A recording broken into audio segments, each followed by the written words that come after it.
uban waye za ka shiga nan kai mana kashi mana kasi zai masa namiji ne yayi sa fili to alquran sai ka kwashe lallai kare na namiji zaka sa ya kwasa kasi ka ji dadin ka yanzu na dadi ne ko kusa da namiji baka zuwa barenta na ka ce namiji ya kwase kasi wallahi sai ka kwashe kan yanzu zaka ce namiji ya kwase kasi ne haka wato wannan bawan Allah ne ya shiga ya kashi a inda ba a yi na ce ya kwashe wai ba zai kwashe ba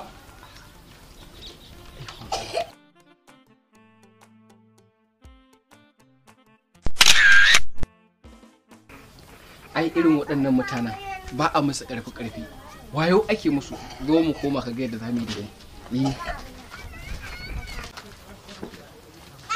to namiji je ka ba komai za a kwashe insha Allah ka ji maganar mutum mai hankali ba irin ka ba ka kai in banda abinka dama muna neman kayan buzu za mu yi magani kuma yanzu zaka zo ka dama mana aiki Allah karyanka ka dauka kashi buzu Allah karyanka ka dauka kashi zan kwase su wallahi kai din banza kana ba hausa ka dauki kasin buzu ka ce za ka yi magani to ba ka ga wanda nake ga maka ba dan ba gidajiya ba wayan da zan nace maka kenan no